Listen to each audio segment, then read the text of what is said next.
우리 홍순례 권사님을 위해서 좀 많이 기도해 주세요. 몸이 또 아프셔서 지난 목요일부터 아무것도 못 드시다가 오늘 교회를 와야 되기 때문에 간신히 일어나셔서 계란 한 개 간신히 깨트려 드시고 그렇게 오셨답니다. 우리 권사님 좀 아프지 않으셔야 되는데 요즘 계속 아프시네. 그리고 김영웅 어르신 우리 집사님 또 독감으로 지금 열흘 넘게 한 2주 가까이 이렇게 고생하고 계셔서 못 일어나고 계시는데 이게 참 이럴 때 딜레마가 생겨요. 천국 가는 게 좋으니까 빨리 죽으시게 해달라고 그럴 수도 없고, 그렇다고 우리는 또 마냥 이곳에 사셔야 됩니다 또 기도하기도 그렇고 그렇죠. 근데 건강하게 계시다가 또 주님께서 정하신 때가 되면 그때 이제 주님이 부르신다 하더라도 건강하게 사실 때까지는 사셔야 모두가 좋겠죠. 그래서 우리 김용 집사님 건강하게 빨리 벌떡 일어나서 전처럼 허허 웃으시면서 또 교회 오실 수 있도록 그렇게 기도해 주시기를 바랍니다. 우리가 아무리 천국 노래를 하고 천국 좋다고 하는데 사실 빨리 가고 싶은 사람은 여기 계시나요? 나는 하루라도 빨리 천국 가고 싶다. 그래요. 이 땅 위에서 건강하게 명을 다하는 게 복 중에 복이잖아요. 건강을 위해서 여러분들 조심하시고 주의하시고 기도하시고 주님, 내가 주님 곁에 가고 싶은 마음 없는 거 아니지만은 급하게 갈 수는 없을 것 같습니다 라고 기도하시면서 좀 건강하게 그렇게 사실 수 있도록 기도하시기를 바랍니다.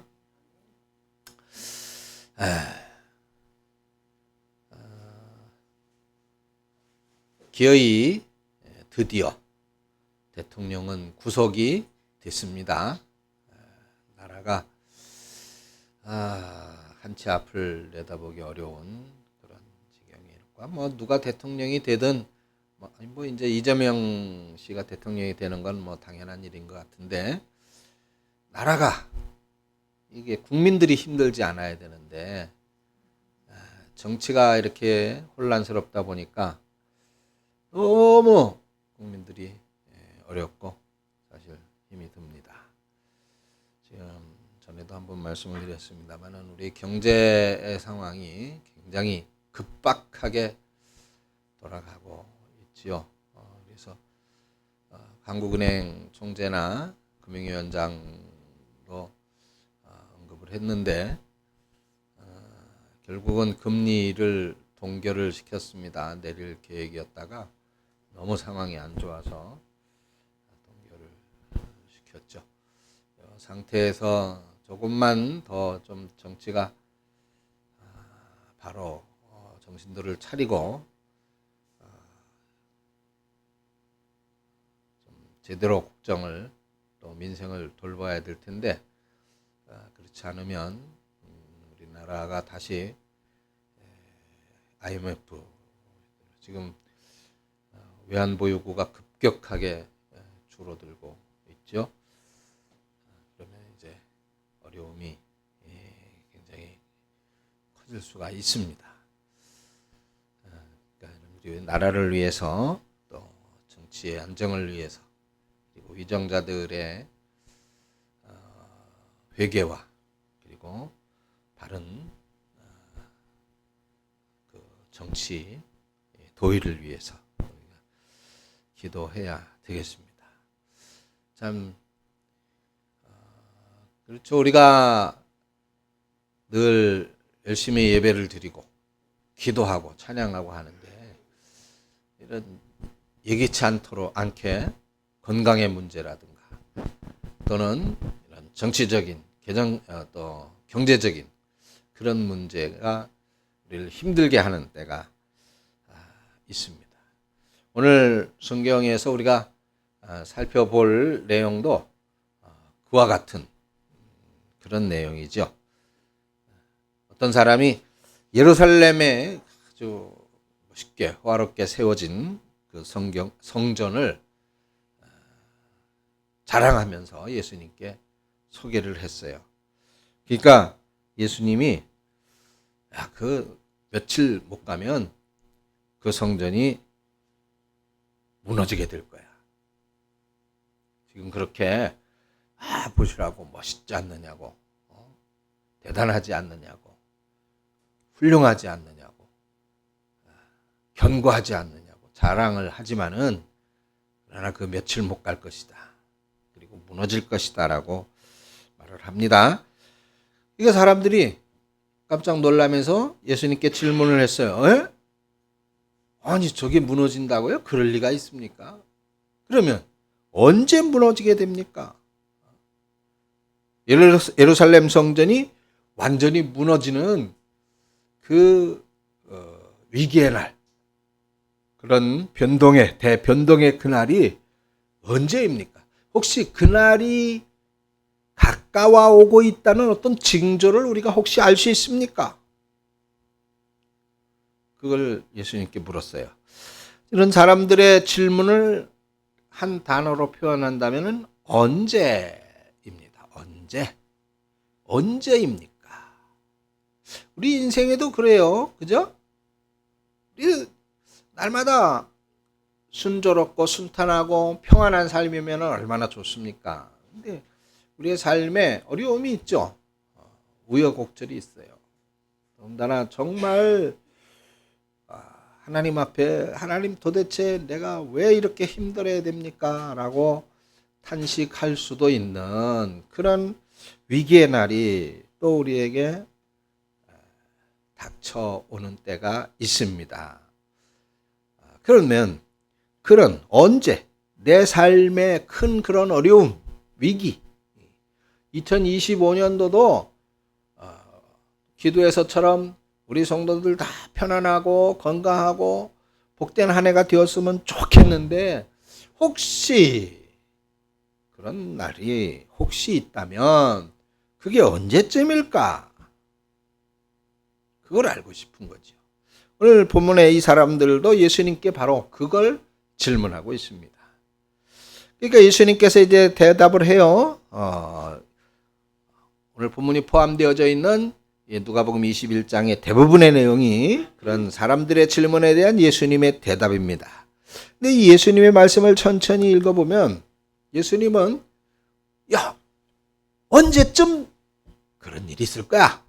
그 언제라고 답을 주시지 않아요. 대신에 어떻게라고 하는 그런 질문에 대한 답을 주고 있습니다. 사람들의 질문은 그때가 언제입니까?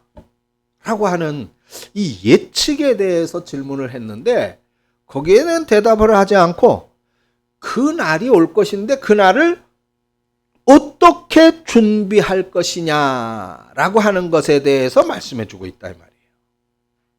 그래서 이와 관련해서 오늘 본문에 아주 중요한 한 구절이 등장하는데 35절입니다. 뭐라 그랬어요?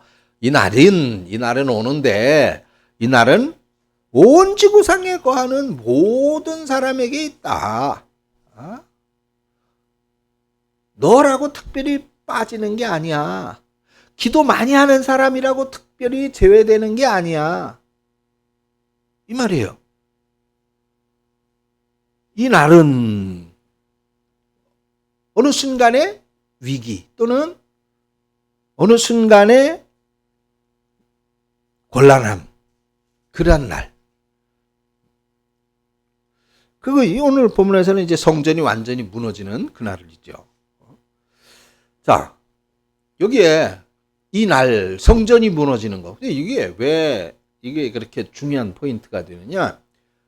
이 성전이 무너진다라고 하는 것은 그냥 한 건물이 무너지는 그것에 그치는 것이 아니에요. 이 성전이 무너진다는 의미는 하나의 종교 시설이 그냥 파괴되어졌다, 그런 뜻이 아닙니다. 지금 예수님과 그 제자들이 바라봤던 이 성전, 지금 대화를 나누고 있는 이 성전은 그 예루살렘의 세 번째로 세워진, 그때는 이제 헤롯 왕이 세웠다 그래서 헤롯 성전이라고 그러는데, 이스라엘의 역사상으로 세 번의 성전이 세워지는데 첫 번째 성전은 솔로몬이 세우죠. 솔로몬이 건축을 합니다. 그래서 이 첫 번째 성전을 솔로몬 성전이라고 불러요. 근데 이 솔로몬 성전이 역시 무너졌죠. 바벨론에게 멸망을 하면서 무너집니다. 그러니까 솔로몬 성전이 무너지는 그날에도 이거는 그냥 성전이 무너졌다라고 하는 게 아니라 이거는 이스라엘 전체의 패망을 의미하는 거예요. 성전이 무너졌다라고 하는 것은. 그러니까 성전이 무너질 뿐만 아니라 이스라엘 민족이 망하고 이스라엘의 땅이 황폐하게 되는 그런 처절한 멸망의 시점을 성전이 무너졌다라고 표현을 하고 있는 것이다, 그 말입니다. 그러다 보니까 지금 마찬가지 예수님께서 바라보시고 계시는 지금 이 헤롯 성전도 성전이 이제 곧 무너질 것이야 라고 하는 이 예수님의 이 말씀은 지금 그때처럼 솔로몬 성전이 무너질 때처럼 민족이 망하고 이 땅이 황폐해지게 될 것이라고 하는 것을 염두에 두고 그것을 의미하면서 말씀하시는 것이다 말이죠. 그 말씀대로 언제 무너져요? AD, 그러니까 서기 70년경에 로마의 그 티투스 장군에 의해서 역시 무너지고 말지요. 그래서 이 성전이 무너지는 것은 바로 이런 그 역사적인 이스라엘 민족의 비극적 사건을 의미하는 것이다, 그 말입니다. 그러니까 오늘 본문에 등장하고 있는 이 그날이라고 하는 것은 그냥 단지 어떤 종교시설 하나가 무너지는 그런 날이 아니라 지금까지 살아왔었던 그 삶을 송두리째 흔들 수 있을 만큼 그렇게 큰 위기의 날이고 대변동의 날이었다라고 하는 것을 의미하는 겁니다. 그런데 예수님께서 뭐라고 말씀하고 있어요? 그 모든 것이 뒤흔들리는 그 위기의 날, 그 대변동의 날이 곧 오는데 어떤 사람들에게 오느냐? 모든 사람에게 일어난다는 거예요. 모든 사람에게. 아까 말씀드린 것처럼 오늘에 적용해 본다면 이런 날이 어떤 분들에게는 건강했던 몸에 질병이 찾아오는 그 날로 시작이 될 수도 있죠. 예수 믿는 사람이라고 몇 병 안 걸리나요? 또 병 걸렸다가 나을 수도 있지만 안 낫는 분들도 있잖아요. 그렇죠? 예수 믿는 사람이라고 뭐 교통사고 안 당하나요? 뭐 가볍게 사고 당할 수도 있지만은 그러나 그 사고로 인해서 영영 못 돌아올 수 있는 그런 분들도 많이 있잖아요. 이런 일들, 어떤 분들에게는 뭐 자녀들에게 예상치 못했었던 그런 위기가 발생하고, 이번 지난번 그 비행기 사고로 인해서 179명이라고 하는 분들이 안타깝게 운명을 달리했지만은 거기 예수 믿는 사람들도 당연히 있단 말이죠. 또 그런 일들뿐만 아니라 우리의 삶에도 심적으로, 마음적으로, 또 정신적으로 정말 견디기 어려운 그런 아픔과 또는 슬픔의 그런 순간이 올 수도 있고, 또 이미 와 계셔서 지금 고통받고 있는 분들도 계신지 모르겠습니다. 자, 그러면 우리는 언제 그날이 나에게 올 것인가? 우리는 알 수가 없죠. 나에게 찾아오는 그날이 구체적으로 어떤 모습을 띠고 올는지 우리는 알 수도 없습니다. 자금에 우리나라의 대통령이 처음 대통령에 당선되었을 때는 얼마나 기뻐했겠습니까? 오늘 이렇게 대통령 신분으로 구속당하는 역사에 없었던 그런 첫 사례가 자기가 될 거라고 상상이나 했겠습니까? 그런데 이런 일들이 예상할 수 없었던 그런 일들이 모든 사람에게 임한다. 어떤 사람에게는 불현듯 찾아오겠지만 또 어떤 사람은 알면서도 피하거나 또는 넘어갈 수 없는 그런 상황으로도 올 수가 있다라고 하는 것입니다. 그것은 예수 믿는 사람이든 예수 안 믿는 사람이든 마찬가지죠. 우리 예수 믿는 사람들은 열심히 신앙생활하고 하나님께 늘 기도하고 말씀대로 살아가기 위해서 노력하지만은 그런데 바로 이런 위기를 과연 피할 수 있을까요? 여러분, 이런 우리의 삶 속의 위기는 결코 피할 수가 없습니다. 내가 하나님 앞에 열심히 신앙생활을 한다 하더라도 이런 위기는 피해질 것이라고 하는 기대는 헛된 것이죠. 오늘 본문에 분명히 예수님이 말씀하셨잖아요. 이날은 지구상에 거하는 모든 사람에게 똑같이 임하게 될 것이라고 하는 것입니다. 자, 그러면 여러분, 우리가 예수님을 믿어서 이제 하나님의 자녀가 됐지만, 그리고 지금도 열심히 하나님을 예배하면서 신앙생활을 하고 있지만 우리의 삶에도 어느 순간에 그런 어려움이 있을 수 있다라고 하는 것, 그런 어려움이 반드시 2025년도에도 찾아올 수 있다라고 하는 사실을 우리는 기억해야 할 것이라는 것이죠. 그래서 그 사실을 기억하고 인정할 때에 우리는 비로소 그날을 착실하게 준비할 수 있는 것입니다. 자, 우리의 삶에도 이런 위기의 그날이 찾아오고 내 삶의 대변동의 그 순간이 찾아온다면 우리는 지금 어떻게 그날을 그러면 준비해야 될까? 자, 이 부분이 바로 예수님의 대답, 예수님의 가르치심이죠. 예수님은 뭐라고 대답해 주셨느냐? 뭐라고 가르쳐 주셨어요? 34절이죠. 어떻게 하라 그랬어요? 스스로 조심하라. 예수님은 스스로 조심하지 않았을 때 일어나는 일에 대해서 설명하고 있죠. 그렇지 않으면이라고 하면서 설명을 합니다. 그러니까 스스로 조심해야 돼. 근데 그렇지 않으면 어떻게 된다 그랬어요? 방탕함과 술 취함과 생활의 염려로 마음이 둔하여질 것이라고 하는 겁니다. 자, 이게 무슨 말씀이냐? 예수님께서 말씀하셨어요. 어떻게 말씀하셨어? 스스로 조심하라. 자, 거기에 대해서 뭘 조심할까요? 그러니까 세 가지로 말씀을 해주셨어요. 방탕에 빠지지 말아야 된다. 두 번째로는 술 취하지 말아야 된다. 세 번째로는 생활의 염려로 마음이 둔하여지지 않도록 해야 된다라고 하는 겁니다. 자, 방탕함과 술 취함을 말씀하고 있어요. 지금 예배에 참석한 여러분들은 뭐 오늘 본문에 등장하는 이 방탕함이나 술 취함이나 이거는 전혀 상관이 없는 그런 분들이라고 생각이 되어집니다. 근데 예수님께서 마지막으로 언급하신 것 조금 다른 차원이지요? 우리 신앙인들도 쉽게 그 유혹으로부터 벗어나고 있지 못하는 그런 상황이다라고 하는 겁니다. 그게 뭐예요? 염려. 생활의 염려입니다. 자, 예수님께서 하루는 씨 뿌리는 비유를 말씀해 주셨어요. 어떤 농부가 씨를 뿌렸는데 어떤 씨는 길가에도 뿌려졌고 어떤 씨는 돌밭에도 뿌려졌고 어떤 씨는 가시떨기에도 떨어졌다. 길가에 떨어진 씨앗은 떨어지자마자 이 새가 날라와가지고 이게 웬 횡재야 그러면서 먹어버렸어요. 이건 뭐 우리 그리스도인들에 대한 묘사하고는 조금 다릅니다. 근데 돌밭에 또 떨어졌다 그래요. 돌밭에. 그래서 여기는 흙이 좀 있긴 있어.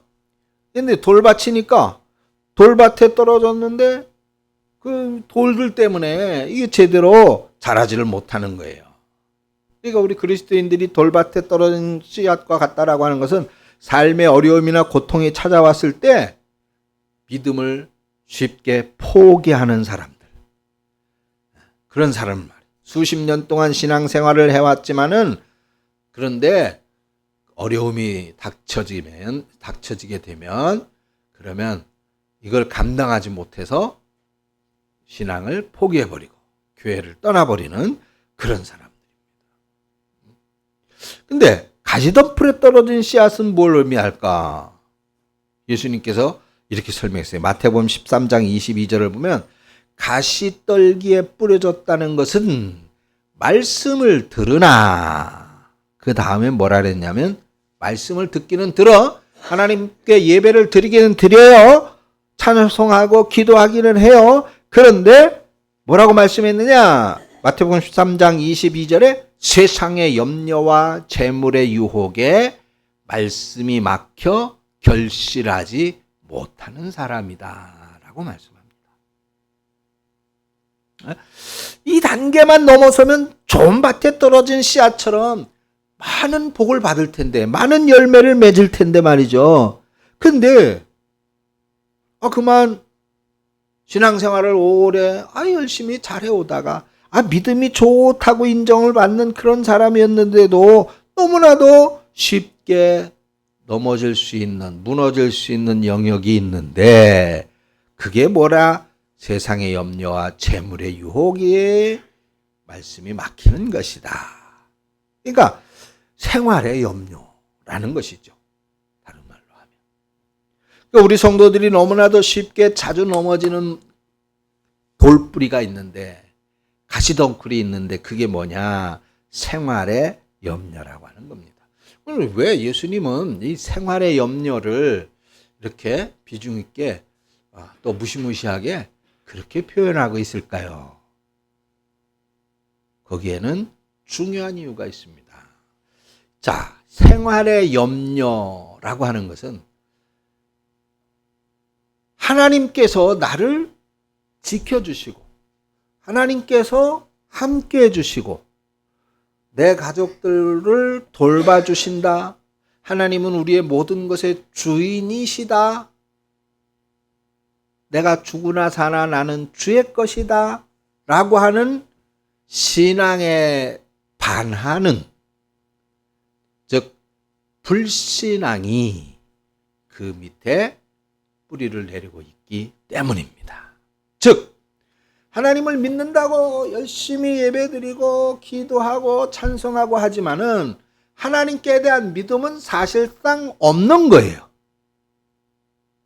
그러니까 삶의 모든 염려와 근심을 끌어안고 있는 거예요. 그런 상태에서는 하나님의 말씀을 들어도 들어왔다가 그냥 흘러나가는 거예요. 예배를 드려도 마음에 뭔가 다가오는 감동이나 느낌이 없는 거예요.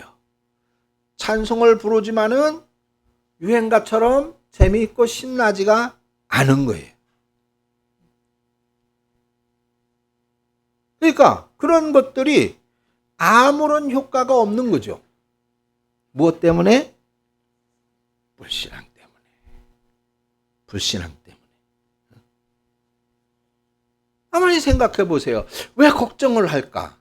왜 염려를 할까? 왜 근심을 할까? 이유가 뭘까요? 단순해요. 지금도 내 삶을, 내 인생을, 내 가족을, 내 가정을 선한 길로 인도하시는 그 하나님을 완전하게 신뢰하지 못하기 때문입니다.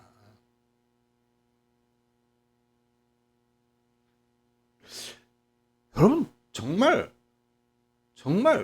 여러분, 천국을 믿습니까? 천국이 정말 있다. 천국. 거기는 뭐 알잖아요. 거기는 아픈 것도 없어요. 거기는 치매도 없어. 천국 가면 치매 같은 거 없어요. 천국 가면 독감도 없어. 거기는 마스크 할 필요도 없어요. 천국 가면 이빨 아픈 것도 없다. 이빨 지금 3개나 뽑아가지고 말이 새고 있는데 이빨 없어. 거기는 모든 것이 그냥 말 그대로 여러분들이 가장 행복하고 가장 기쁘고 가장 즐거운 어떤 그 순간을 한번 상상해 보세요. 결혼할 땐가? 첫 아이를 낳아서 품에 안았을 땐가? 남편한테 뜻하지 않은 어떤 선물을 받았을 땐가? 뭐 어느 순간이 있겠죠. 근데 천국은 말하자면 그런 순간이 지속되는 거야, 영원히.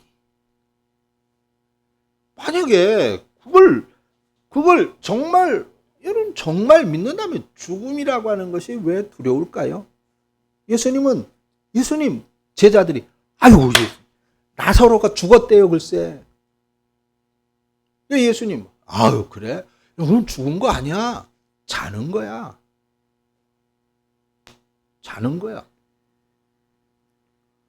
아니 죽었다 그러던데요. 걱정하지 마. 자는 거니까. 그리고 3일이 지나 그리고는 예수님이 얘들아 우리 나사로한테 가자. 아니 예수님 나사로 죽었다니까요. 그러니까 제가 개인적으로는 참 존경하는 도마 제자, 예수님의 제자 도마가 제자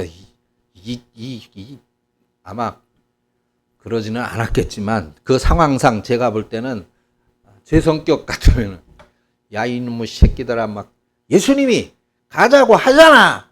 예수님이 나사로가 죽었는데 가자고 그러면 우리들도 거 가서 나사로처럼 죽자는 얘기 아니야. 그러니까 죽으러 가야지. 그랬단 말이야.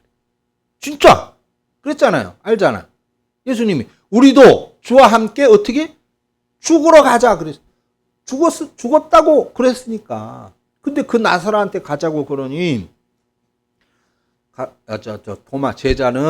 제자 도마는 예수님과 함께 나사로처럼 죽으러 가자라고 생각을 했단 말이에요.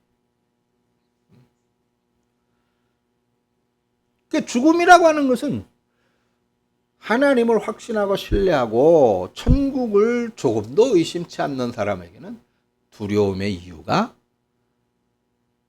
없는 거예요. 두려움의 이유가 없는 거예요. 아니 죽음조차도 두렵지 않은데 뭘 걱정을 하십니까? 뭐가 걱정이 되십니까? 이 땅 위에 사는 동안은 하나님께서 다 이끌어 가시고 인도하시고 해결하실 것인데 내가 하고자 하는 방법, 내가 하고자 하는 어떤 결과와 결론보다 더 좋은 방향으로 하나님은 이끌어 가실 것입니다. 성경이 그것을 보장하고 약속하고 있잖아요. 너희에게로 향한 나의 생각은 무엇이라고요? 선이라 좋은 것이다 말이죠. 그래서 우리는 하나님께 대한 불신앙 때문에 늘 염려와 근심과 걱정을 끌어안고 있고 그걸 해결하기 위해서 우리는 분주해요. 때로는 속이고 때로는 죽이고 그죠? 때로는 빼앗고 그런 죄악들이 얼마나 많습니까? 때로는 모함하고 말이에요. 손가락질하고 말이죠. 어떻게 해서든 그 사람을 끌어내리고 어떻게 해서든 그 사람을 추락시키기 위해서 별별 짓을 다 하지. 우리는 정치인들을 향해서 손가락질하고 욕갈 처지는 아니에요. 우리들 스스로도 그러니까. 그죠? 우리들 주변에서 또 우리들의 삶 속에서 우리는 얼마나 그런 모습들을 많이 봅니까? 결국은 내 욕심을 채우기 위한 것이고 내 문제를 해결하기 위한 것이고 내가 더 갖기 위한 것이고 그러니까 우리의 마음은 늘 이런 생활의 염려로 사로잡혀 있는 거 가득 차 있는 거예요. 그것이 바로 불신앙의 증거입니다. 그래서 예수님은 이런 것들로 마음이 둔하여지지 않도록 스스로 조심하라고 말씀하셨던 거예요. 스스로 조심해야 된다. 스스로 단속해야 된다. 그런 의미죠. 스스로 단속해. 그렇지 않으면 방탕해져. 그렇지 않으면 술을 찾게 돼. 그렇게 하면 염려와 근심과 걱정으로 마음이 둔해진다는 겁니다. 그렇게 되면 어떻게 되느냐? 34절에 이렇게 말씀합니다. 어떻게 되냐? 결과가 뜻밖에 결국은 내가 그렇게 안절부절하던 안달복달하던 그런 순간이 찾아온다는 것이죠. 그래서 그날이 덫과 같이 너희에게 임하리라. 우리 삶의 무거운 덫이 되고 말 것이라는 것입니다. 사랑하는 성도 여러분, 올해는 여러분들의 마음이 굳건한 믿음 안에서 흔들리지 않도록 조심하시기를 축원합니다. 걱정하지 마세요. 염려하지 말고 근심하지 마세요. 그것 때문에 고민하고 염려하고 근심하고 있으면 얼굴살에 주름만 더 늘지 해결은 안 돼. 기도하고 하나님 이런 게 문제가 있는데 나는 모르겠습니다. 어떻게 되든 말든 하나님께서 선한 길로 인도해 주실 걸 내가 믿고 있습니다. 라고 기도하세요. 하나님 손에 좀 맡기세요. 하나님이 일하도록.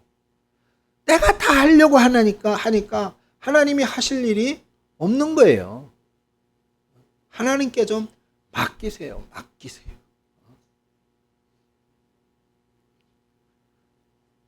우리 사모님이 여기 없으니까 내가 말을 하는데,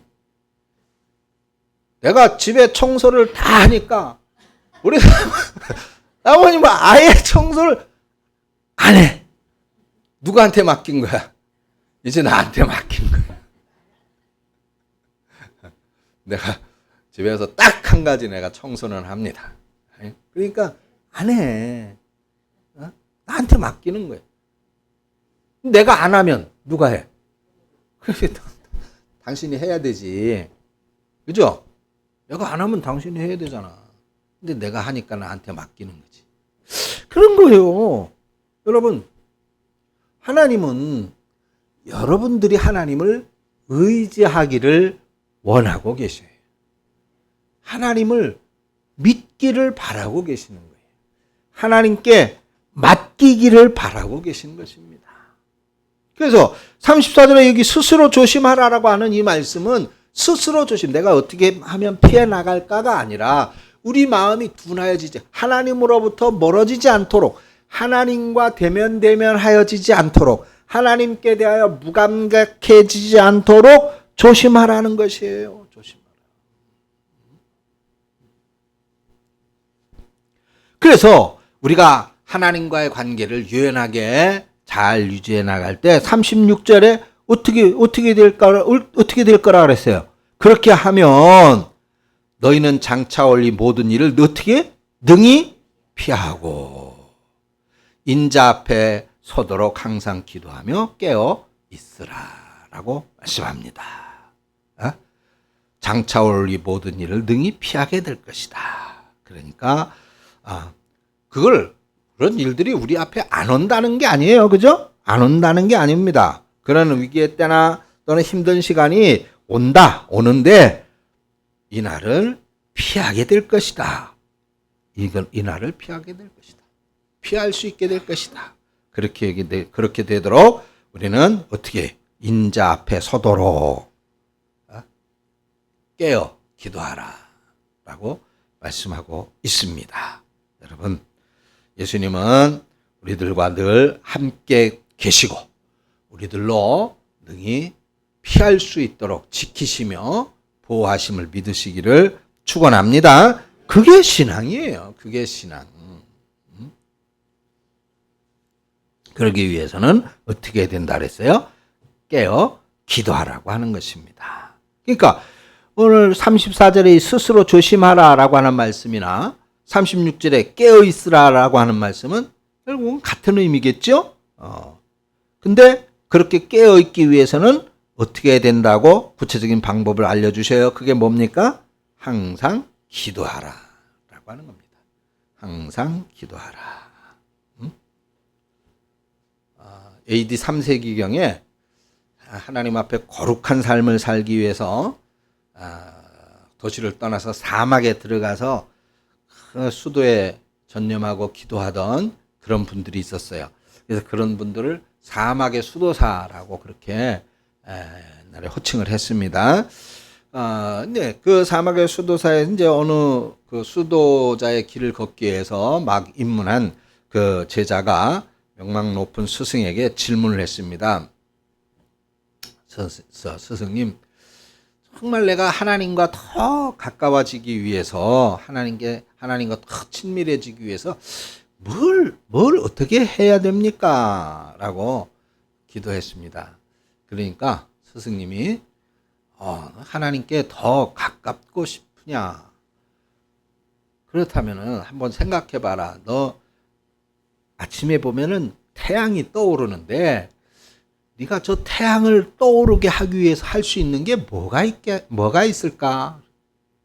그러니까 제자가 아무리 생각해봐도 아니 내가 무슨 힘으로 태양을 떠오르게 할 수가 있겠어요. 그러니까 제가 할 수 있는 일은 아무것도 없는 것 같은데요.